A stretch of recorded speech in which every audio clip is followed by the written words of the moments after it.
Good evening and welcome to High-Low Event Center in the Listening Room. Big thanks to the Kranzberg Arts Foundation for making this happen tonight. Give yourselves a little round of applause for being here tonight. Louder, please. Areva can't hear you. She's in from L.A. Your host for the evening, Areva Martin. I think you better tell your soldiers to fall back. Oh. Ladies and gentlemen, come on.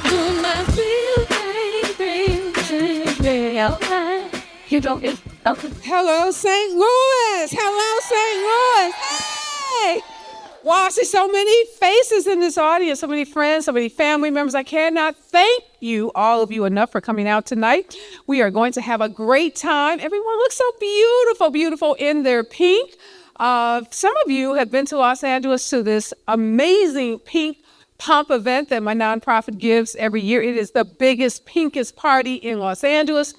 So when I thought about the taping of this show, you know, everybody likes a good theme party. And, you know, in the summer, most folks do white parties. I was like, we don't want to do another white party. Let's do a pink party. So thank you all for wearing your pink and being so powerful and looking so powerful. And to the guys in the room, appreciate you being here. We like the fact that there are some few good men in this room. So we like that. We like that. All right, we are going to get started. Just tell you real quickly, during COVID, really difficult time of uncertainty. People were so nervous, so concerned, so much disinformation on the internet about what was going on with the coronavirus and vaccines. And so I launched this little Facebook, show up every day, talk to people, use a lot of the folks that I work with on CNN just to come on and tell people what was real and what wasn't. And this little show, it wasn't even a show. This little video that I was doing on Facebook grew into this amazing show that ended up winning 2 Telly Awards, an Anthem Award, garnering hundreds of thousands of viewers and millions of impressions.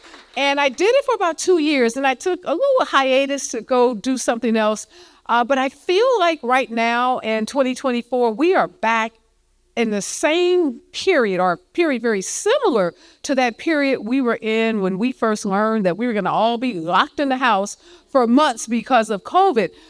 Period of so much uncertainty and so much disinformation. So it just felt like the right time to bring the special report back. And when I thought about it, where better than in my hometown to debut the relaunch of the special report. We're going to do a whole season, 10, this is on the road. This time we're going to do 10 cities across the state, going into those, what we call battleground states, talking to women, Black women, women of color, progressive white women about the issues that impact all of us. So you all are here because St. Louis matters. Quite simply, St. Louis matters. So with that, let's get started. I want to introduce my phenomenal panel, Vanessa Cooksey. She is president and CEO of the Regional Arts Commission. She's a true boss lady. She's been in executive positions in corporate America. She's was in Atlanta, worked for the city of Atlanta, and now she is in St. Louis, running one of the largest arts commissions in the city, handling huge budget and giving out lots of money for folks who are in the arts. So super happy to have her with us. And Sharon Reed, this is my homie. She holds it down with me on KBLA every day. She is an Emmy Award-winning anchor.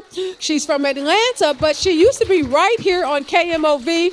So she flew in with her daughter this morning from Atlanta to be with us. She is a badass anchor, and I love her to death. And you can't have a party in St. Louis, or Areva can't have a party in St. Louis without my bestie, the mayor. Yes, I call her my bestie. She's like my little sister. I don't know, she's a little older than me, but that's okay. I'll call her my little sister. But she is our phenomenal mayor of this city. She's been in the state representatives. just been a phenomenal public servant. We all love her. She was out opening a park today, literally shooting hoops in this gorgeous dress and these pink heels. So you know you bad when you can shoot hoops in the afternoon and then show up and be taped for TV in the evening. So that's who our mayor is, the Honorable Tishaura Jones. All right, so with that, ladies, and if you're just coming in, come to the front. We have a couple of empty seats, so please fill in. Again, just so happy to have a packed house. The event sold out in a couple of weeks without us doing much other than reaching out to friends. So I thank all of you who shared the link with your friends so that we could have this phenomenal turnout.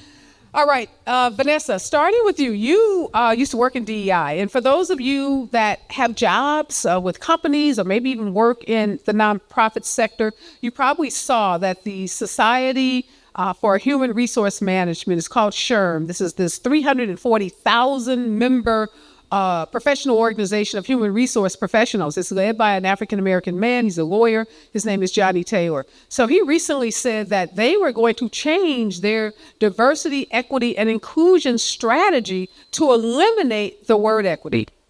They said equity was, Vanessa, too confusing, that people couldn't understand that one syllable word. And because it was so confusing, that it was also divisive. And I know you have a background working in DEI.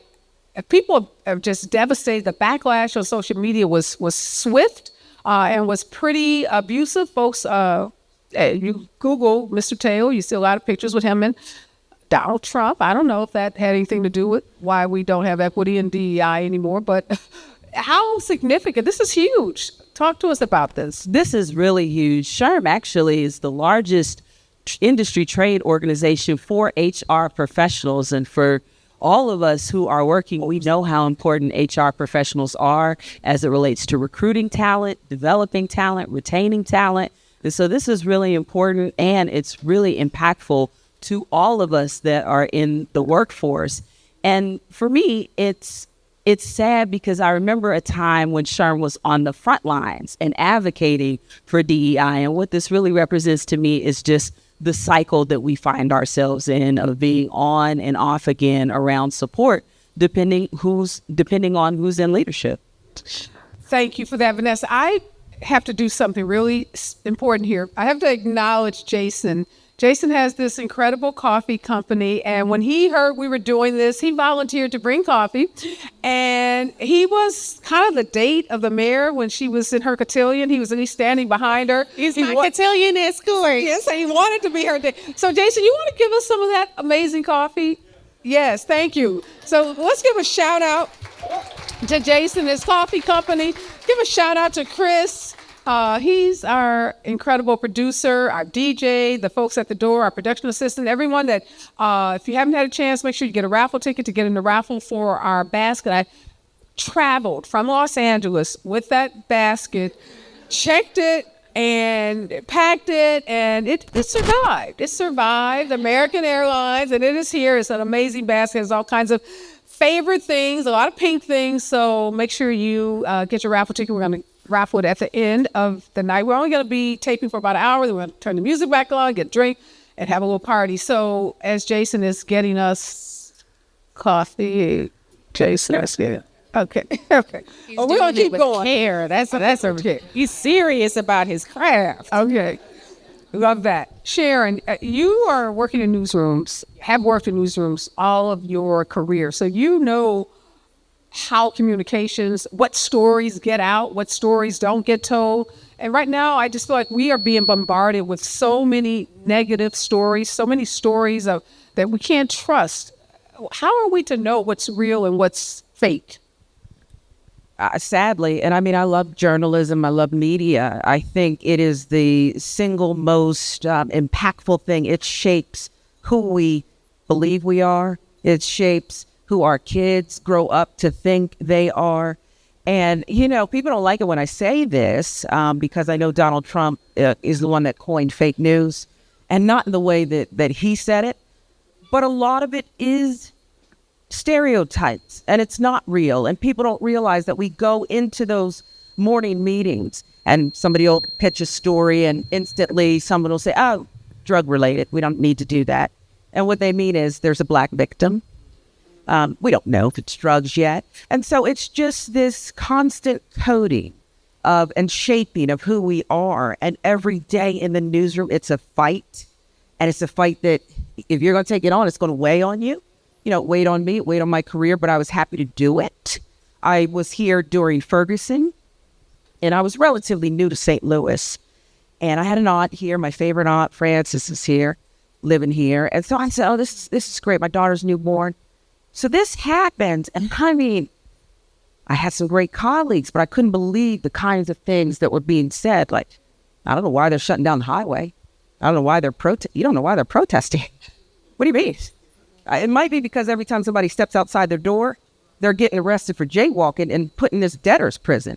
I mean, it was stunning. And then to go through the grand jury process, okay, where the victim was put on trial, as far as I was concerned, and having to fight with them just to say, hey, why did you only have the prosecutors on for the hour with me? Can I get another opinion? I mean, it was all set up that way. And if you're not careful, the lie becomes the truth. It really does. And the devil's in the details. And as far as DEI and taking out, equity, it's like the path of least resistance. It's a dog whistle to say, we can do whatever we want to you. And what are you going to do? Well, it's not even dog whistle, Sharon. So many, I read an article where CEO of Microsoft basically said diversity, equity, inclusion is no longer needed. Like, we've achieved all the goals, and the folks in control. And if diversity officers are being fired, which they are, you remember all the pledges made after George Floyd's murder in 2020, all the pledges to bring on diversity, equity, inclusion officers to look at systemic racism and to look at systemic barriers. Now we are in this backlash, and I think the backlash is more intense than any of us could have imagined. So if DEI officers in newsrooms are gone, what does that mean for the stories that we are going to be fed from newsrooms? And I see my good friend Carol Daniels, who spent her career in newsrooms. So Carol, we're talking about how do you know what's true? When you turn on the news, whether it's local news, cable news, broadcast news. Yeah. And what I spoke of, to me, it was a conspiracy, right? I mean, it tells you who you really are. You don't want to see any other truth but through your lens, through your eyes. But the other part of it is there's so many people in newsrooms, even at the top level, who don't even understand or don't even see. Before I came over here, I was watching one of the cables, and I won't say which one. And they were talking about J.D. Vance and how, they played a clip of him from, however recent it was, talking about how he wanted a universal ban on abortion. And then, he said something incredibly racist about Black women. And, I wouldn't mind if George Soros, paraphrasing, bust all the Black women to another state and they were able to get abortions. That I'd be okay with. It was something to that effect. And it was really that bad. They went right back to the host, who I like and I respect, and I think she's great. She glossed right over the Black woman part and just went to, can you believe what he said about abortion? Did you hear what he said about, no, So it's that too. And I find that when we're not in the room, start to finish, right?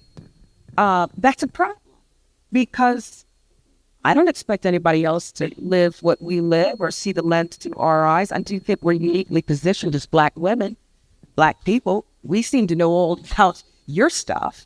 It wouldn't hurt for you to open your eyes and become a little aware of our daily stuff. So it's just things like that. Media is so important. But you haven't told us, Sharon, how we know what news to watch. I know it's a big question, but we do need to make sure it's well, obviously they should watch you and I, because we're giving it to them real, but it's really scary. I was talking to an intern I had this summer, and he doesn't watch the news. And I was getting on him like, okay, he's in finance. I'm like, okay, if you're talking to folks about stocks and investments, you have to know what's happening in the world. So he says, what paper should I subscribe to? So I started to tell him the New York Times, but then I remembered that op-ed that they wrote saying Joe Biden should step aside because of a bad debate, but not Donald Trump for telling 600 lies in 40 minutes. So I said, so I'm not going to tell him about that paper. And then every paper I went through, there was something that I could remember about that paper And I just told him I'd have to get back to him. You know, And I haven't gotten back to him. remember New York Times also wrote the story about how Travis Kelce popularized the fade. Okay, that wasn't true either. Okay. There was no one in the newsroom to say, he did not. Maybe Okay, thank you. we're wearing a But fade. here's where I'm at. You know, people are busy. People have things to do. People have kids to raise. Groceries are growing up. I mean, there's a lot of things going on, a lot of trauma. But we're going to have to take matters, I think, into our own hands and do the work. It's not one paper. It's not one show. I love you, and I look to you, and I love your legal mind too. To give me what's the bottom line, Areva. So you have to find people that you trust and seek out. Maybe take something from here, take something from there. I might watch this cable in the morning, but that doesn't mean you start Gaza and I have to say, wait a minute, now I'm on to the next one. So it's just you have to do the work yourself and don't depend on media to spoon feed you. We're all journalists, which, my colleagues always hated it when I said that. The people on the news, we are no worse, but we're no better than some of the people we cover. And so you have to look at it that way. It's a blue collar profession, and you got to you can question it. I know they didn't like that comment. Oh, they always appreciate it when I said, what we do is not that special, okay? You have to, real people, real stories. Oh, they hated it. But that's what I honestly believe, I love your comment about everyone is a journalist, and everyone has an obligation and responsibility to dig deeper. Don't just read the headlines, and don't just get your news from any one source. I'm going to call that kid and say, you got to subscribe to a lot of papers. You got a lot of work to do. But that's a lot of work, Mayor. And a lot of folks are busy. They got kids to raise. They got homework to do. They got jobs to go to. How are you going to read the 10, 15 newspapers and watch these different cable stations? We do it, Sharon and I, because that's what we do for a living. But what are you saying to folks who come up to you and say something that you did, that you didn't do, and start attacking you and accusing you? People call me all the time and say, oh, Mayor Jones. So they tell lies on you all the way in California. All the time. All the time. All the time. So how are you correcting the record? Well, what I have found in my own office is that we have to control the narrative. We have to put our own stories out before the media gets it. And so a lot of times we will put our own stories out on Instagram, on, where everybody gets their news. And oftentimes the news then picks it up from our stories that we put out on social media, because that's what it's for, social media, right? And so we get a chance to put the truth out first. And Jason Wilson, from Northwest Coffee, he always talks about controlling the narrative. And so when we put the message out first, it requires the news outlets to then pick that up as we put it out. Sometimes, they get it right. Sometimes they don't. Sometimes we're in the defensive position and sometimes we're in the offensive position. It just depends on what's going on that day, what happens, or what's going on that weekend. But I will say that there are some people in this room who get it right. And that's Kelly Hoskins and Taylor Harris. They're sitting right here in the front row. Every time I have interviewed with these two ladies, when I'm doing press gaggles, I can always depend on them to ask the question that we are there about, not to be sensationalist, not to try to catch me with a gotcha question. They always bring it back around to why are we here today? And so, it's important to give people flowers while they are here. So thank you, Kelly and Taylor. Yes, thank you. That is so important. You're right, because so much you talk about social media, everybody wants to go viral. Right? Yes. So they're looking for that gotcha Everybody wants moment. that Pulitzer, right? Yes. It doesn't matter who they take down in the process. Not everyone. Again, this is not like trash the media right now, but but we are just trying to help people understand how to be more discerning as consumers of news. And it is really important to find those trusted messengers and to find those reporters who will give it to you straight and not just sensationalize the stories. So Sharon, I read a story that said 1,400 Black women wrote a letter in support of Joe Biden staying on the ticket. Everybody's been watching the news. I signed that letter. Thank you, Mayor. Thank you, Mayor. and I hope more women sign that letter.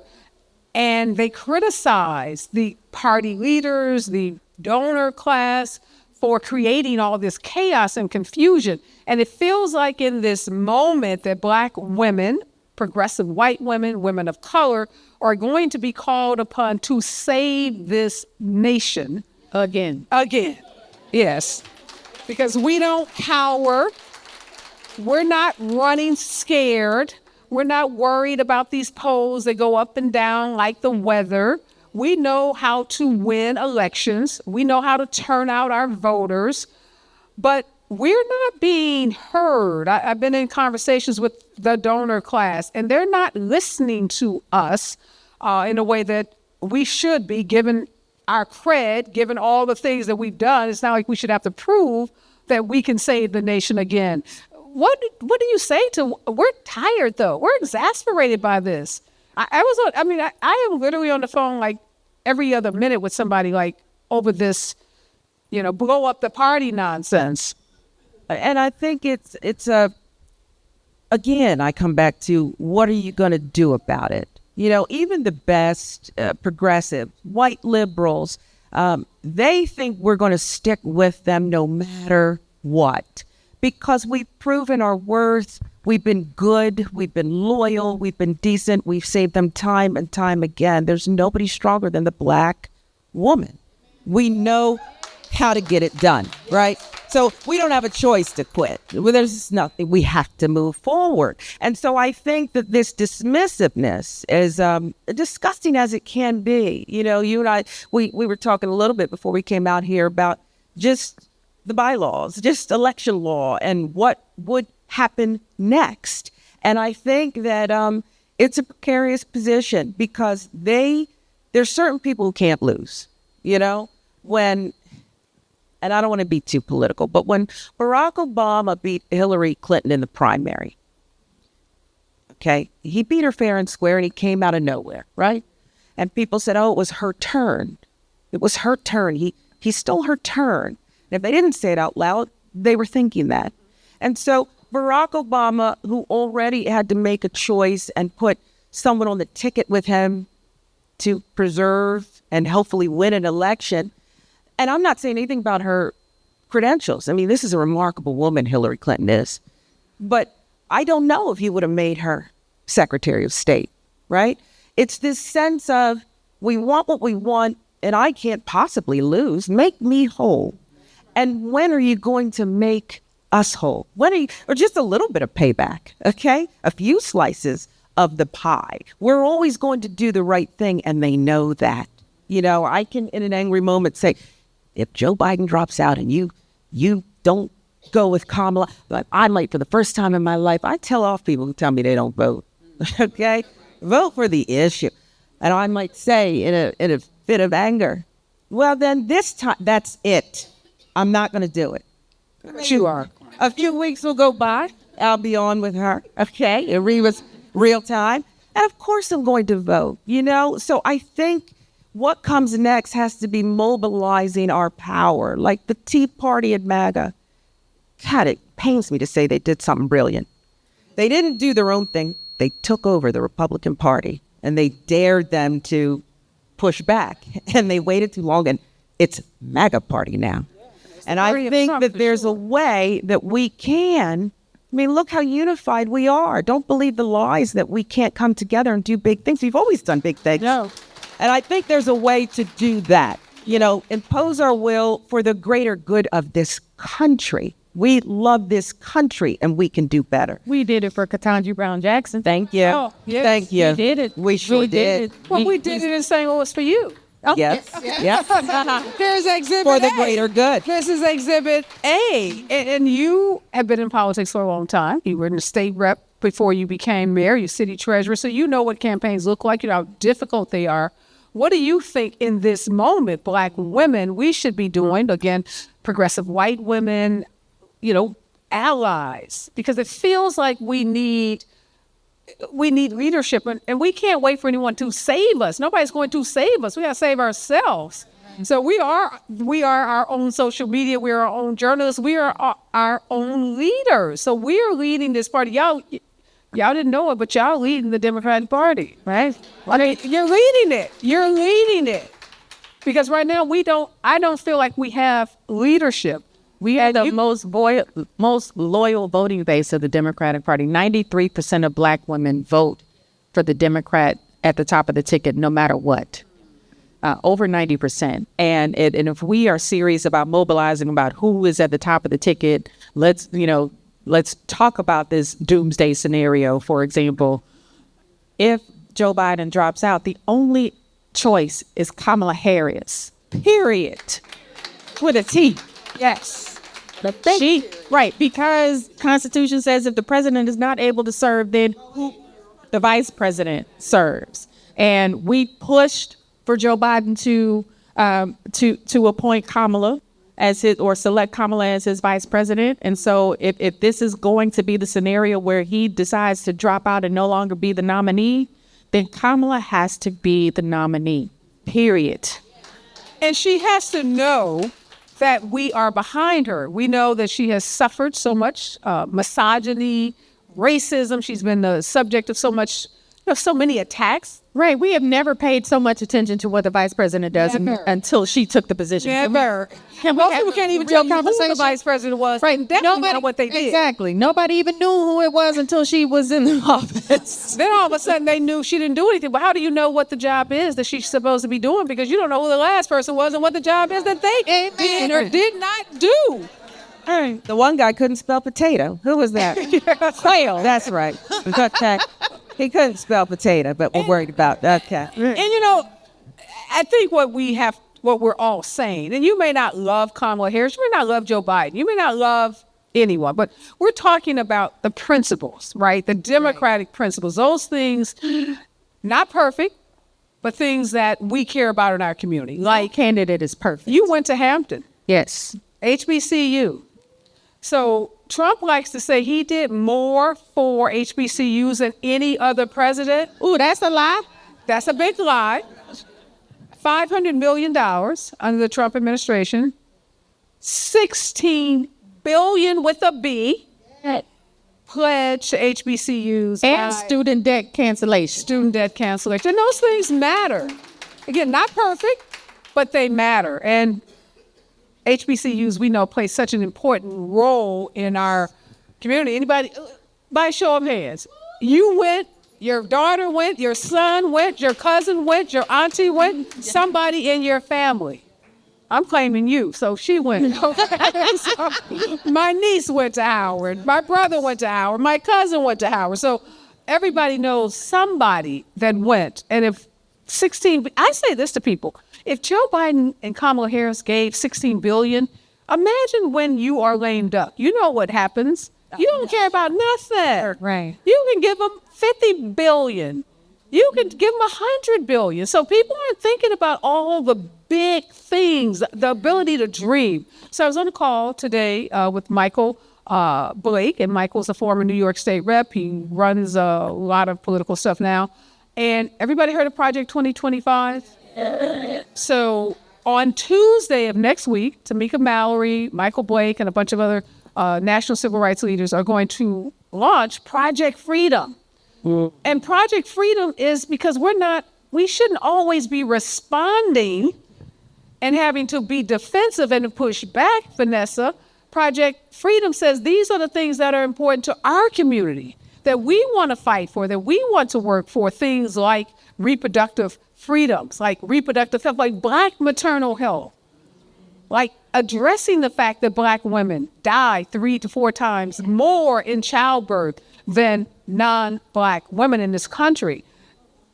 How do we, I feel like, Vanessa, this group of women, all the women and few men in this room obviously get this. How are we reaching other folks? People who feel just apathetic about the process. They are exasperated. They say none of it matters. Maybe they heard Sexy Red say, that's Demi. I don't know. They may be listening to her. This is St. Louis. She's from St. Louis. We love all St. Louisans. Everybody listen to Sexy Red. Raquel, you laughing?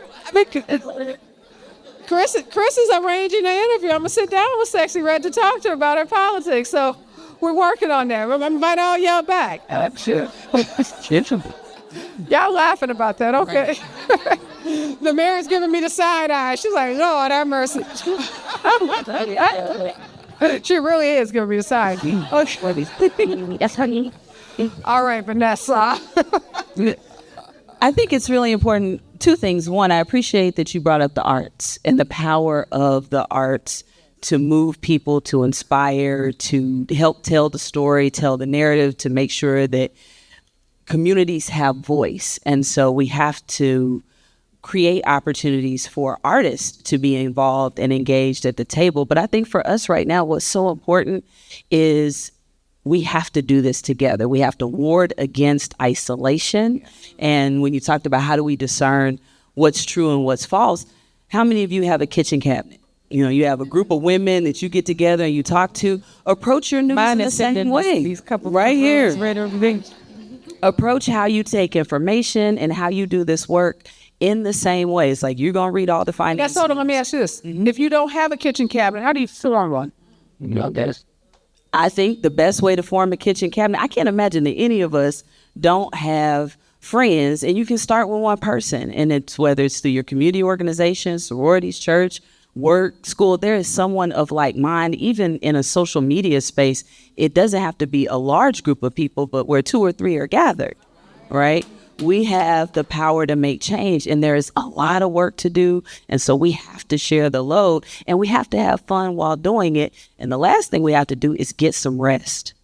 We have to get some rest. We have to take care of ourselves. And so, you know, don't look for 10 or 12 people on your kitchen cabinet. If you got 2 or 3 who are willing to read this and you read that and you watch this, and let's get together and let's commit to 30 minutes on Zoom, or at least in this text chat. We use all of these tools to promote things that don't matter. We can use these same tools to promote the things that do and help us do the work. Yeah. Okay, so that's a great kumbaya moment. And yes, we all should have a kitchen cabinet, but we also know, let's be real, we're, you know, it's the intimate setting of friends. Some of the people who are the hardest on us in the workplace, in our community organizations, even in our churches, are women that look like us, right? Okay. All right, Mayor. So talk about that. We got to keep it real here. Let's keep it real. So when I became mayor, you know, a lot of mayors reach out to you, give me their phone number, saying, hey, give me a call, you know, whatever, and send me things that, you know, inspire them. And Mayor Shoke Anta Lumumba from Jackson, Mississippi once told me when I got elected, so being a Black mayor is a balancing act between white fear and Black expectations. And being a Black mayor in St. Louis, and I love St. Louis, y'all know I do, but y'all are expecting me to fix 50 years of neglect, poverty, racism, all of the things overnight.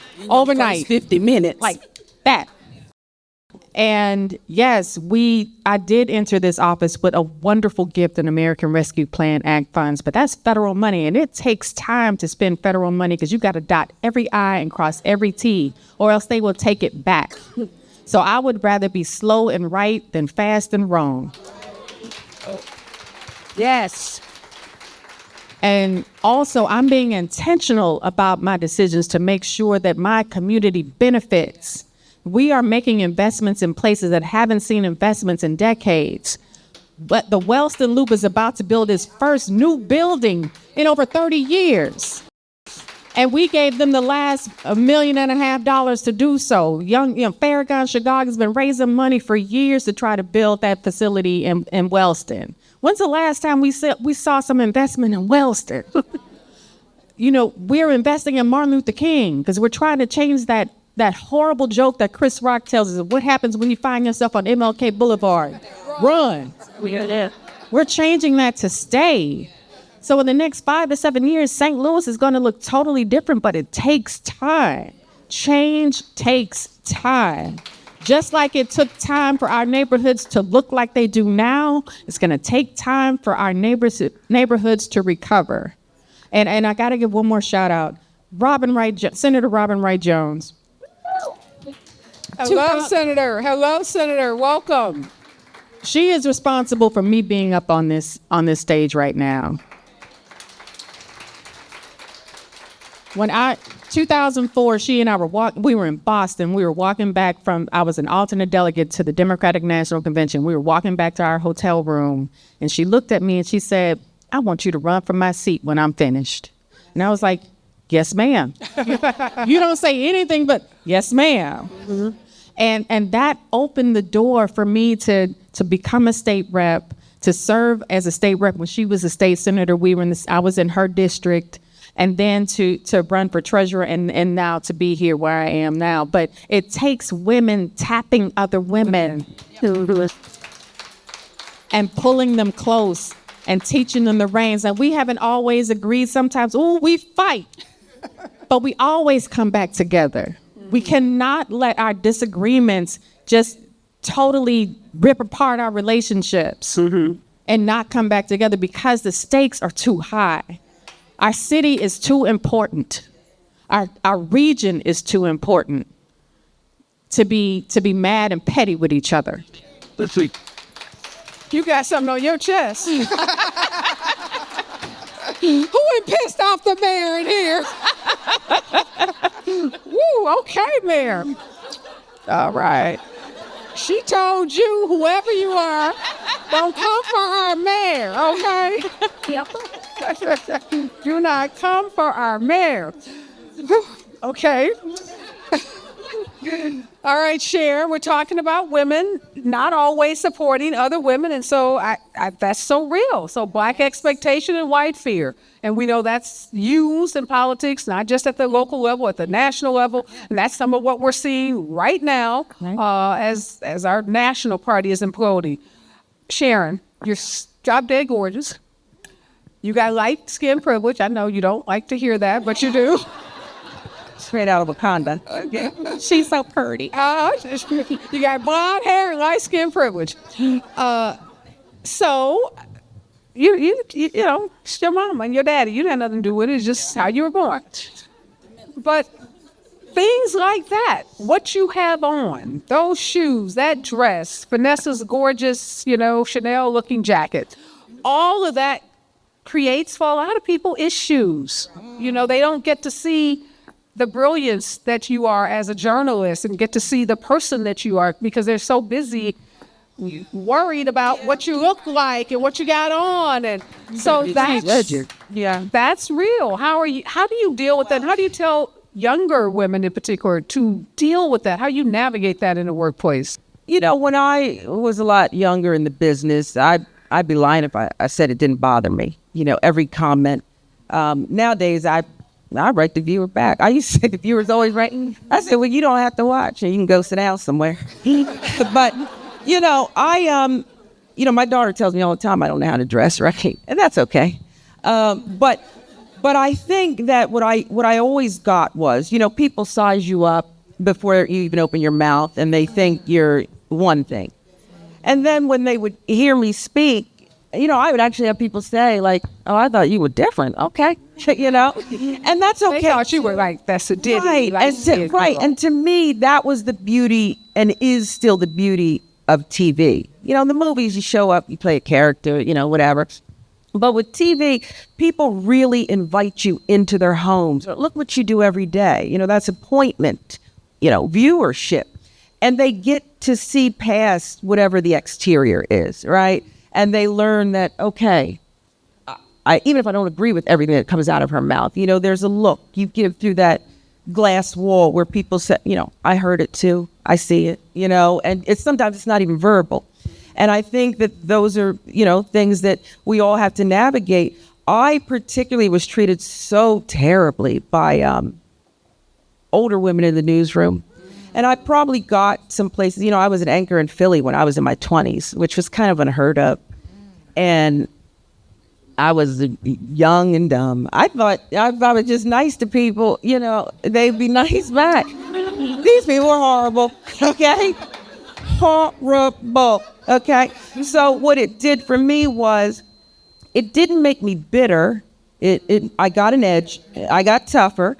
But then if I saw a young, pretty black woman or just a young woman, man, I would gravitate to them. You know, like when I left St. Louis, I got promoted to a station in Atlanta, and they brought in Courtney Bryant, who was, 20-something out of L.A., and I just looked at my colleagues. They were hot. Like, they were like, why is she here, right?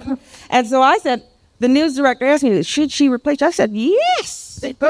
She's beautiful, she's young, she's smart, and she can grow on the job. And I said that, and it was fun saying that, but I also felt like, let's not get it twisted. I've been in diversity meetings with colleagues, and I had a blonde anchor who, well, she was awful, okay?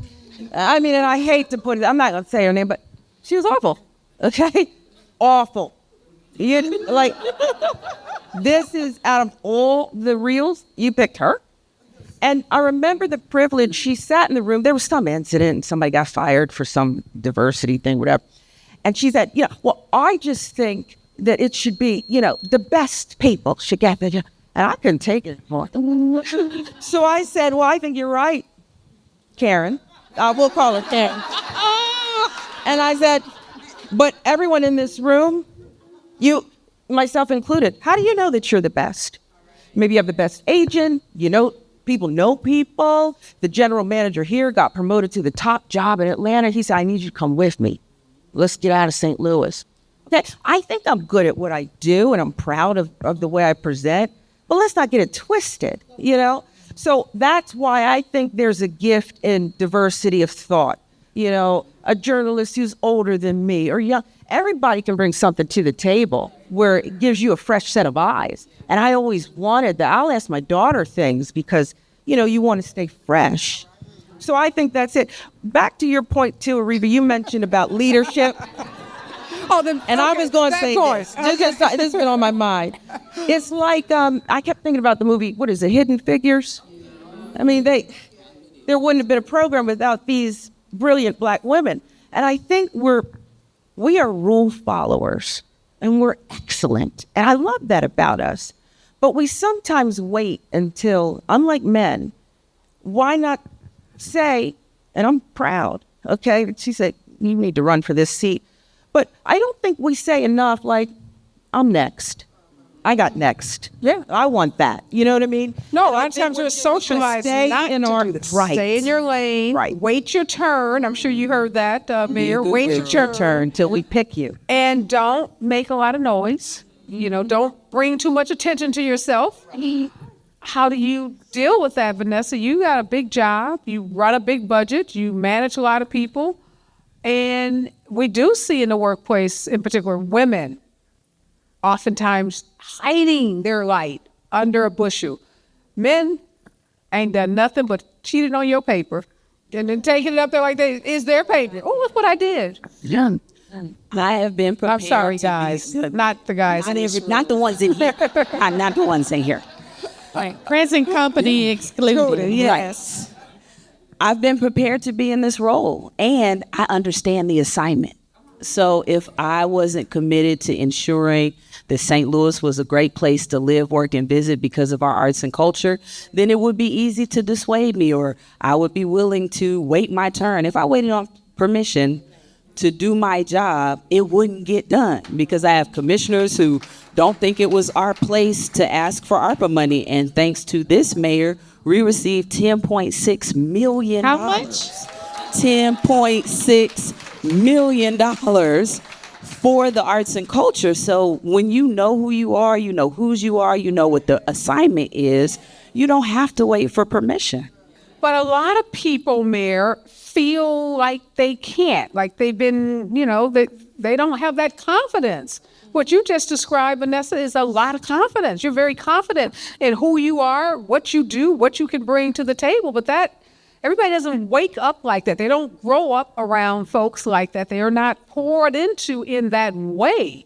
So if you don't have a Vanessa in your life that's telling you, don't wait for permission, just go do it.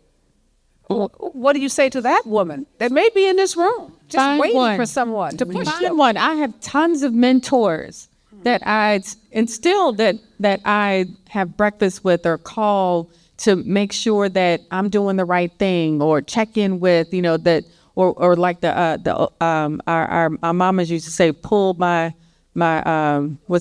coattails or my slip, right? And because of that, you have to stay grounded. You have to stay grounded, but you got to find one or two or three, because confidence is built over time. I didn't know, I wasn't always this confident. I was a shy little kid. My dad was in politics, and I watched him, and I was the one that just kind of sat back and watched and took notes and tried to figure it out. And I didn't even want to be in politics. This chose me. I didn't choose it. But when it's your calling, when it's your God-given calling, it doesn't feel like work. It does not feel like work. So find something that you would do for free and then discover a way to get paid for it. Good. Great point. And I love your point about being a shy little girl, because people see people on the stage, whether it's a local stage or national stage, and they think they've always been that way. Oh. No, ma'am, I'm an introvert. I'm not an introvert, but I did go through a period in college where I stopped speaking. Yes, I was shamed. I don't know what you call it, like slut shamed, or, I was voice shamed. Y'all looking at me like, what? Tell us more. All right, tell us what happened. You just gonna drop that on us? Okay. So how did you get through People it? that know me know I grew up in the Kranzberg Village, and then I lived on Jefferson and Cass. And so I went to the University of Chicago. It's very, very, very, very prestigious university. And I had this accent. Anybody know? Yeah. Sharon is looking at me like, oh, poor baby. And this upper class woman, I've been looking for her. I have not been able to find her. I'm going to find her. I would say words, and she would say, what did you say? I mean, her face would just, oh my God. And then I was like, oh, I'm going to stop talking. And I literally stopped talking for about 3 months. Wow. And I went, you won't hear my accent? I have to, okay. I had to work on it. Right. But we code switch all the time. Yeah, but this was a black woman, to my point, saying to me that she could not understand my English. Now she could understand me, Of course. But, she was just She was just being mean. That was a form of bullying. Yeah. Right now, if this happened today, I could go like reporter. Back then, we didn't recognize that kind of bullying. That was a microaggression. Right. It was horrible. Yeah. And I was young. I was already feeling out of my element. I was in this predominantly white school. I didn't feel adequate. I didn't feel smart enough. And then she said, "Well, you sound like you from." Basically, she was saying, "You sound dumb. Right. Why are you here? You shouldn't even be here because the way you articulate is so poor. It must reflect what you have in your brain." And that really impacted me. So now that I speak for a living, and my kids say never shut up, it's really shocking to me. So I say that, I tell that story all the time because I want people to know it doesn't matter where you start. You can end up anywhere. You can end up the president of the United States. You can end up the mayor of the city. You can end up a CEO of a corporation. You can end up a civil rights lawyer talking on television, even though you went through a period where you did not talk. So that is so important. And I had to learn that the hard way. And I am looking, here's the great thing about this story. Here's my St. Louis grit. So after I went through my period of not talking, I went to her.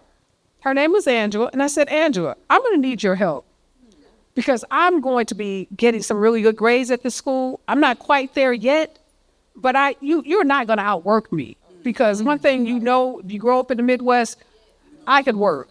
Right. So they may have had something I didn't have, but they didn't have what I had.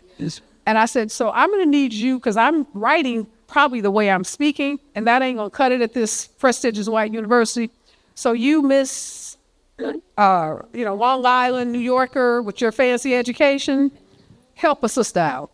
And I got her, this lady, literally, I would turn my papers into her. I said, I need you to tutor me. Help me speak, write whatever I need to do. and she would just mark out. It would be horrible. I mean, red ink everywhere. Right. You know, I've written 4 books now. Thank you, Angela. Thank you, Angela. But that helped me so much.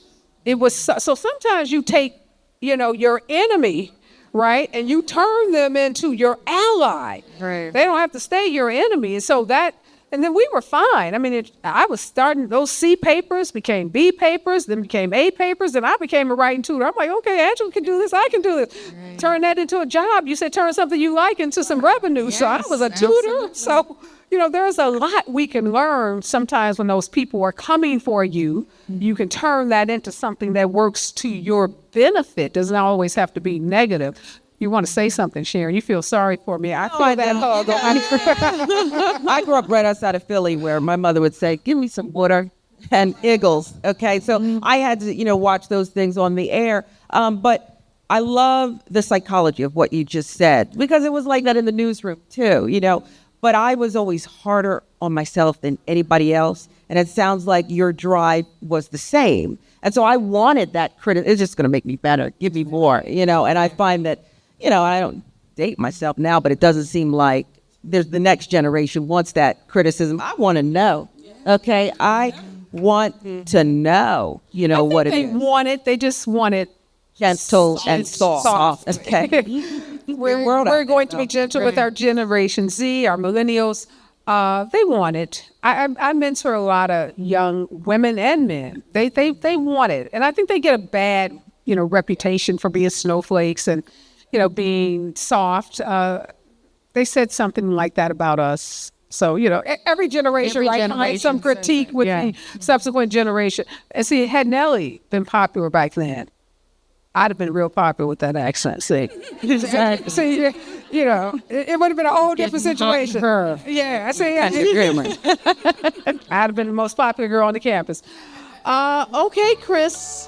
No, we have a couple of questions. We're going to take some audience participation. So Chris is going to Miss Robin. Miss Robin? This is Robin Prouty. Robin is my client. Y'all know I'm a civil rights lawyer. I'm doing work in St. Louis, and Robin is my client. Welcome, Robin. Thank you. Thank you, everybody. Okay, I have a question, and each one of you can answer it if you want. My question is, what would you tell your younger self today? What would you tell yourself back then, your younger self, about what you've learned, what you've experienced? What would you tell your younger self? Leave him alone. He ain't worth it. He ain't worth it. Leave them alone. I heard a lot of folks say amen to that. Okay, a lot of people would have told their younger self that. Okay. Thank you for that, I'm Mayor. good with her answer too. Ditto that. I probably would have told my younger self that, look, you got one life to live, and don't be so hard on yourself. Live in the moment. I'd get a job, and it'd be a fantastic job, and this salary's great, and I'm already thinking next time I'm going to get this, you know. So live in the moment, be proud of yourself, and give yourself a break.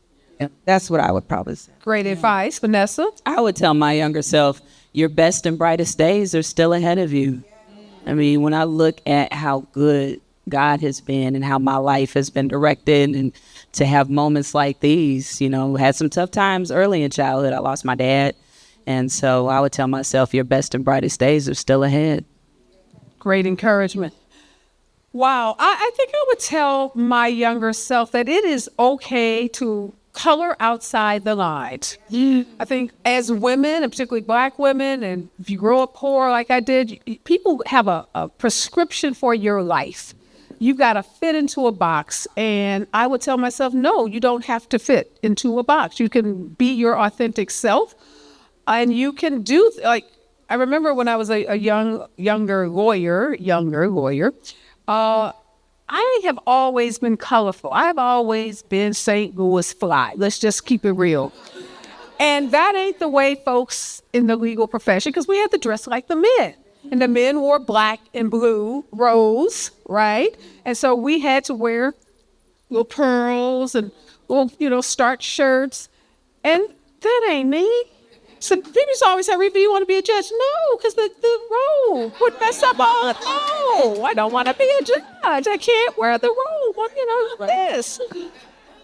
But I went through that conform period. And I would just tell myself, no, I'm the same. This brain doesn't change whether I have on pink or gray or black. And we can be who we want to be without trying to be who someone else wants us to be. So thank you, Robin. Oh, gorgeous, gorgeous. See, look at all of that. Gorgeous. Love it. So my question is, as my daughter would say, young adult, so I have an 18-year-old daughter. She's going to away college in a minute. How do you motivate them to let them know that voting really matters? Their vote, especially being a woman, it really matters. Great question. I'll start with you, Vanessa. Have any advice for her? Tell us your name. I'm sorry. I knew Robin's name. My name is Christine Lanassa. Okay, Christine. So Christine's daughter, 18, and I'm sure her peers, her friends, many of them are like, don't need to vote, doesn't matter. We have to meet people where they are and know your audience and making voting relevant by saying you enjoy these choices that you can make on a daily basis. You enjoy these resources that you have access to in your daily life, and connecting the dots back to how if we don't vote, the policies change, your access change. So, some people aren't motivated by what happened 50 years ago. I am, but it might not be relevant. Sometimes in St. Louis, we like to start our conversations with what happened in 1904 at the World's Fair.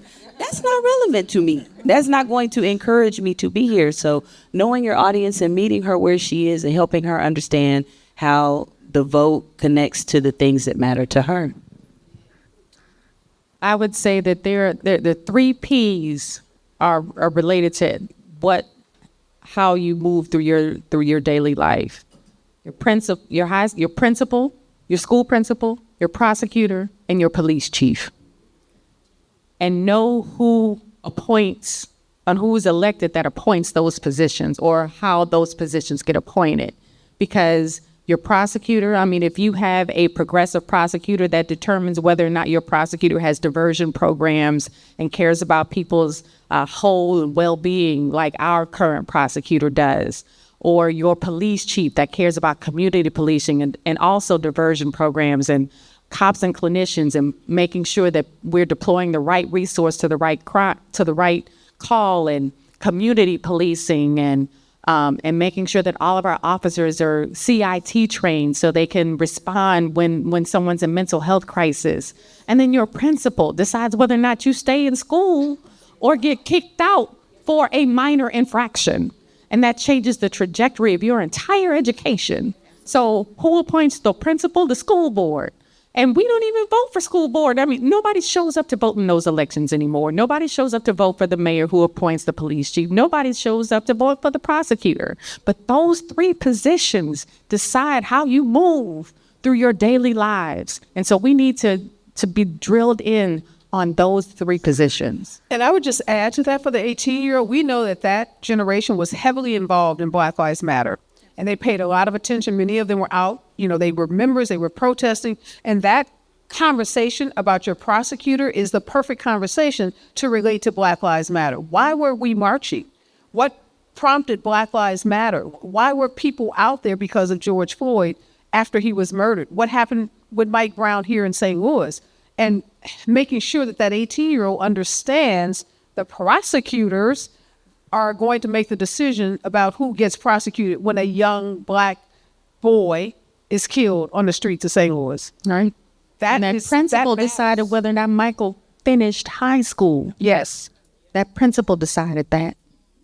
Yeah, so they get that. I talk to a lot of young people. When you talk about Black Lives Matter, they all have friends. They have friends. Unfortunately, a lot of our kids have friends who've already been killed. They've been to funerals, as sad as that is, and they've watched what has happened with respect to African-American men and the rate at which they're killed. So I think those are tough conversations. And that conversation, the talk, why do we have to give kids the talk? Yeah. I mean, that just didn't fall out the sky. We shouldn't have to give a talk about how to behave when you are having an encounter with police. That's the police chief that she's talking about. That's the prosecutor. So there's so many ways, I think, that when you relate to things that really matter to them, hopefully that encourages them to think differently about voting. I feel the same way. I mean, and it's a competition for eyeballs and attention. I have a little girl who showed me TikTok. Okay, I won't mention any names. The president's not falling that much. It's a compilation reel. Okay, so please stop it. Okay, let's talk about what matters to you. Okay, I'm tired of talking about candidates, and I want to talk about issues. So I think your point about how you relate, this affects your life. And I also think that, how many decades ago Karl Rove, did something very evil. And he taught the whole party, everything's local. Take over the school boards, the city council, all the judges. And that really led us a lot of where we are today. And there's people who don't understand. Look, the sheriff's one of the most powerful people in the county. He can jail you, he can tax you, he can do whatever he wants, and he really doesn't have a boss. So when we give these lessons and understand just simple how the structure works, I think that is something. And you mentioned Black Lives Matter. As you march and do these things, your rights are being taken away. And that's in Project 2025 too, okay? So if you want the freedom to be able to use your voice, whether there's a leader or not, the organization, that's part of it too. Okay, so let us know if she votes in this election, okay? After she's gotten all this good advice. Thank you, Christine. Gorgeous outfit, too. So you ladies have something that some of us have. My name is Erica Randall. And so I'd love to know, how do you maintain confidence in the face of adversity in your spaces? What is your superpower? Ooh, that's a great question. Sharon, what's your superpower?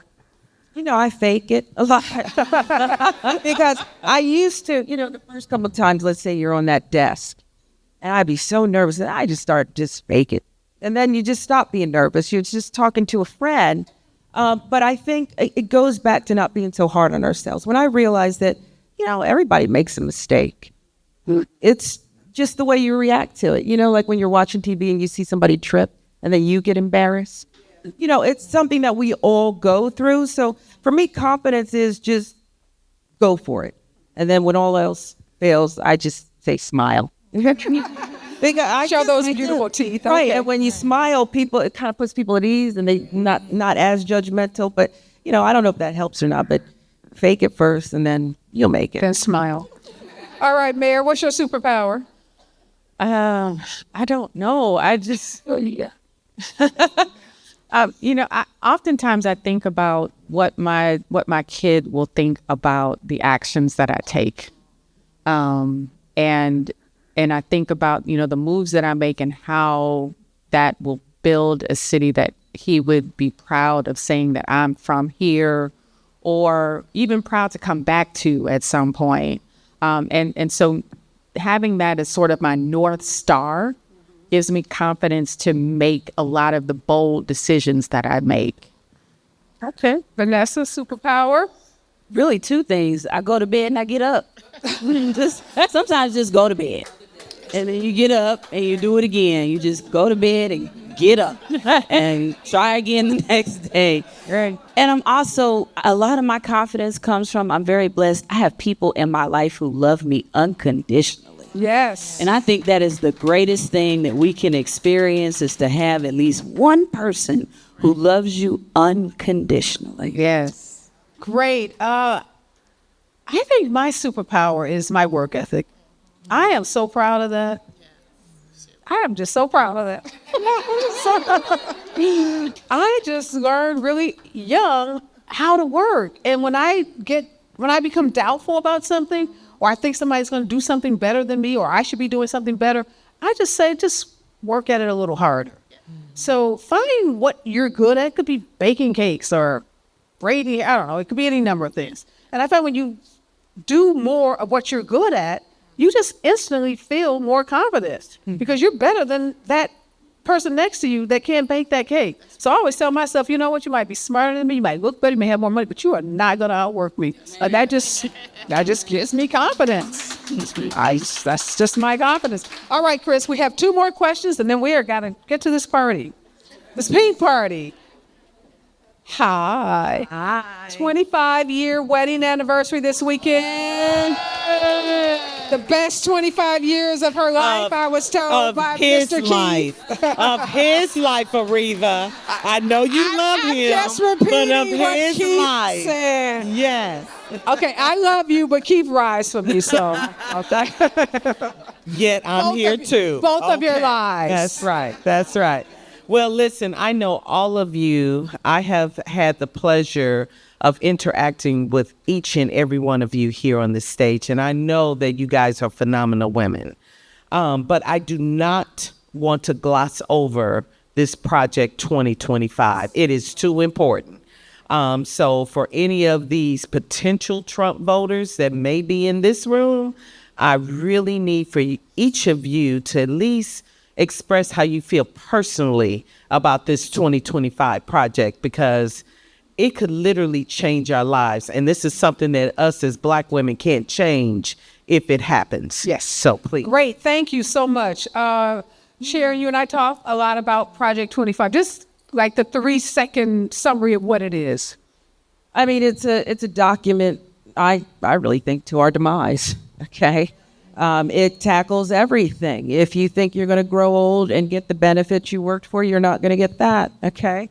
If you think that you're going to, we talked about DEI, taking over systems, changing systems, so there's no recourse. You can't go to a great lawyer and suddenly, get your justice. It's hard enough now, but you can forget about it then. It made me so sad, because I don't like to judge anybody. This is still the greatest country in the world, right? If you can dream it, Cardi B, okay? But do what you...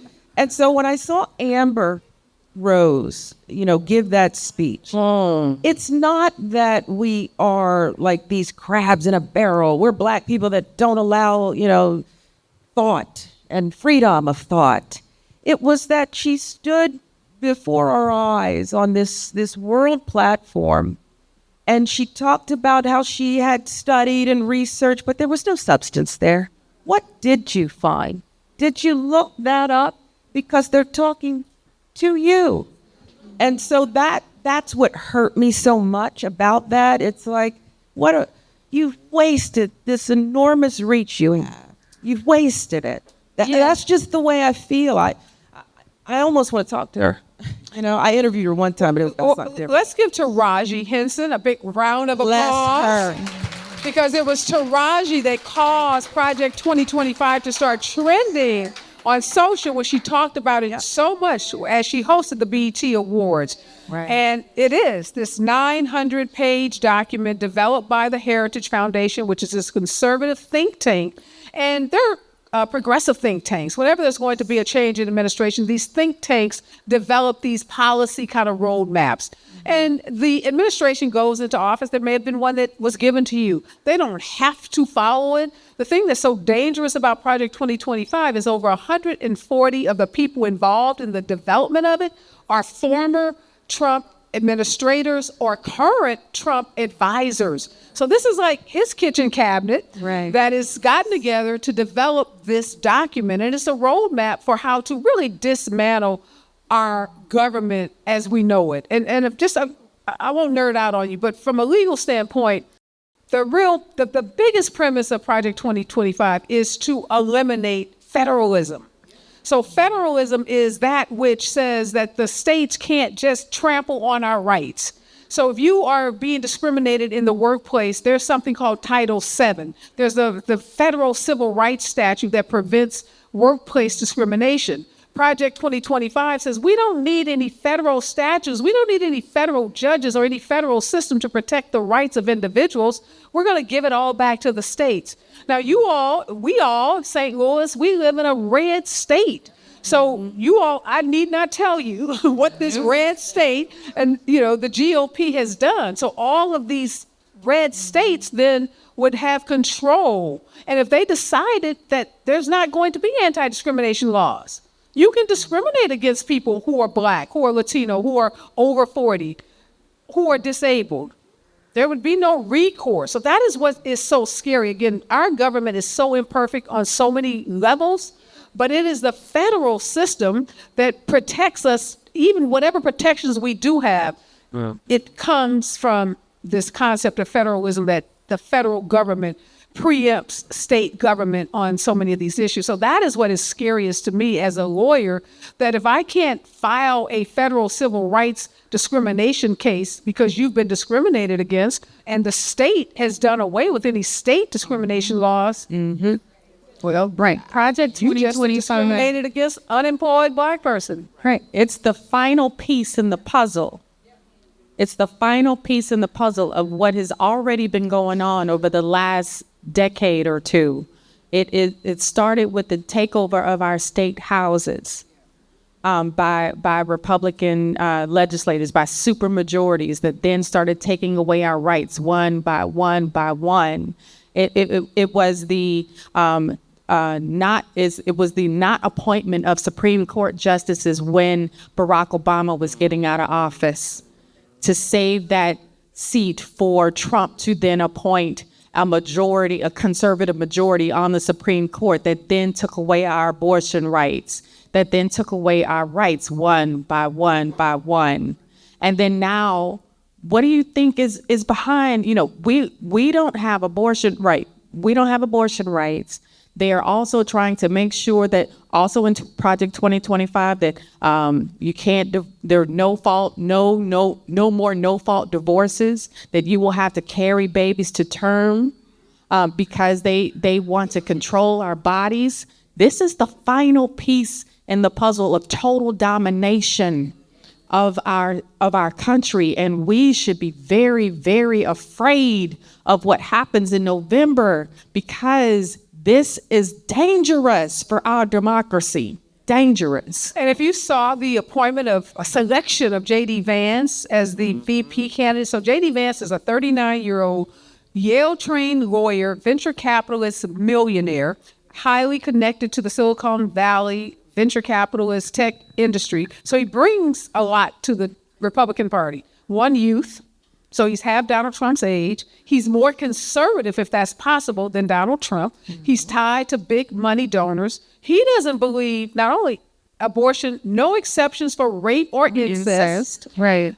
Stay in marriages that are abusive. Right. Because why not, women? Sacrifice and just stay there. Let the man beat you till you're dead or, almost dead. Stay in it. He doesn't believe in interracial marriages. If you know someone who's married to someone that's interracial marriages, Yet he has an Indian wife. But no, he doesn't consider that an interracial marriage. He doesn't believe in black people being married to white people. Let's be clear. His Indian wife, who's an immigrant, whole different story, because they have different rules for them than they have for us. He doesn't believe in gay marriages. And you may not believe that gay people should be married, but I think we can all agree it should not be 9 people in robes telling people who they should love. You may not believe in abortion. Don't get one. Right. Right. If you don't believe in gay marriage, then don't do it. Don't do it. And really, But you don't want 9 strangers, one of which is Clarence Thomas and one of which is Samuel Alito, telling us what we can do with our bodies and who we can love. And it's going to take, this, Areva Mayor. If this goes through, what you call the final piece, it's going to be hell to undo this. Yeah. Okay? People, they go in Decades. administration. It took decades to get here. You just don't always understand or aware, cognizant of the backstory. It'll be hell to undo this. We may never be the same again. Yes. Yeah. Thank you. Thank you, ladies. Thank you. Last question, and then we're going to wrap. Okay, real quickly. Well, I'll try to make this definitely real quick. Good evening, everyone. Thank you, ladies, so much. My name's Kiera Anderson. I am a real estate agent here in St. Louis and a TV host of American Dream Cell in St. Louis. So recently, I authored this book, first book, and it's actually providing as a resource to folks who want to learn tips about selling their properties. And so I'm the first child, the first grandchild, a wife, a mom, And in all of our doing, and this is the question I have for each of you four ladies. I wish I could see you, but in all of our doing is service-oriented women. I'm a little shaky now because there are a lot of trigger words that you guys mentioned, from being afraid to experiencing trauma. But in all of y'all doing, at what point in your life of being service-oriented did you learn to love yourself? And if you can't answer that question today, to make it quick in your journey, what does the self-care piece look like for you amongst all of the trauma, the triggers, the fear? What does that look like for you guys? All right, great question. Thank you, Kiara. Real quickly, we'll just go down the line. Vanessa, tell us, what does self-care look like for you? Or you can answer the other question about when you just started loving yourself. Got it. I'll answer the self-care question. Number one for me is music. Music changes things for me. Music saved my life. And the right song at the right time helps me get through, and prayer. For me, and I think we're all responsible for our own happiness. I remember when I was a child, my sister and I were looking at Essence magazine or something. It was one of the covers where they put all generations of beautiful Black women. And I remember, Camille Cosby was on there, Vanessa Williams, Halle. And I remember saying to my sister, well, I think, with this one's prettier, this one, that. I didn't want to be any of them. I was still okay with just being me. But I will say for me, my daughter, I tell people this, I don't remember life before my daughter, because it's not that I don't want to put the burden of her, live for me or this or that. But I look at her and I see the best opportunity to be whatever and whoever you want to be. And that inspires me. And that says, you're going to go on. You're not going to have to worry about trauma, because I can always look there, and peek in. She says, stop peeking in when I'm sleeping, but I still do it. Because it's that sweetness that it kind of brings me home. Mm-hmm. All right, great. Thank you, Sharon. I lost my mother at 29, and she had cancer. And I knew that I wanted to be here for my son. I had to love myself enough to take care of myself every day. So I wake up, I work out, I try to eat better. If my doctor tells me something is wrong, then I try to address it immediately, because I have to be here for him so he doesn't grow up like I did, missing my mother. That's great. Yeah. Wow, that's really powerful. Wow, I think self-care, I think it's so many things. Some people, it's exercise. Other people, it's spending time with friends, or traveling, or listening to music, reading a book. For me, it's not one thing. People say, oh, Areva, you work so much, you never sleep. I take a lot of time to care for Areva.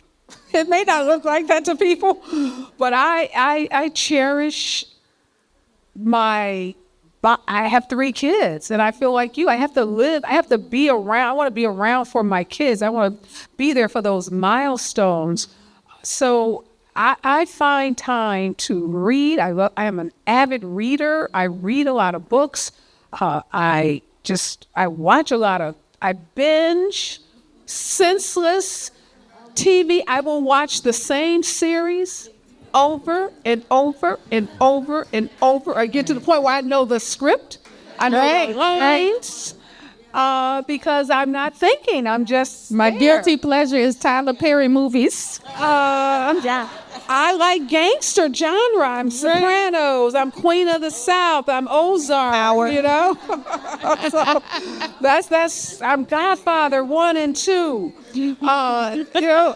Not 3. Violent. No, 3. 3 was bad. It's a lot of things. I like to decorate. I like to cook. I like to do a lot of things. I just, find pleasure. And to tell you the truth, I love what I do for work so much that it doesn't feel like work. Mm-hmm. Like talking to Chris. I talk to Chris like 2-3 times a day.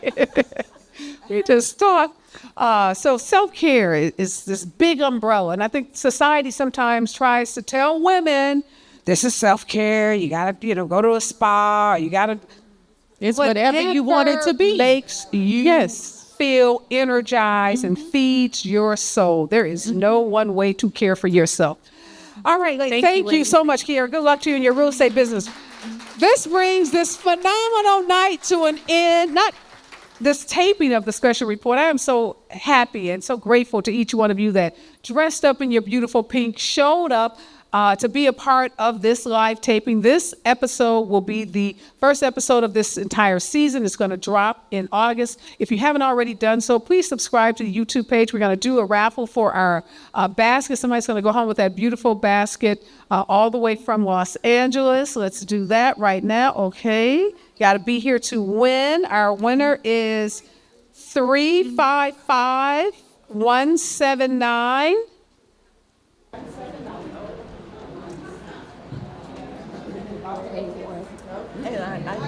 Okay. 355179. Ask your neighbor for some help. Okay, no one has that. They're digging in their purses. It's blue, a little blue ticket. I'm feeling mama back. Okay, we're going to give you about 10 seconds.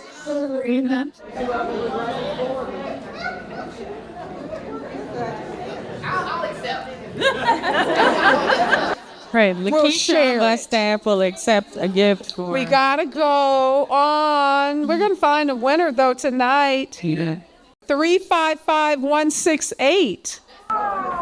There we go. All right, we have a winner. Hello, beautiful. Hello. Julia.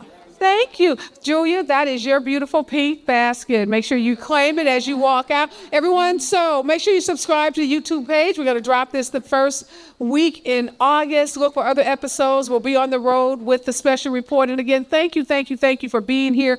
Embrace your power. Know that you are so powerful that the whole world right now is focused on what Black women are going to do.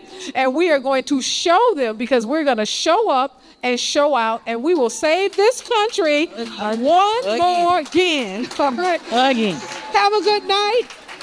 Have a drink.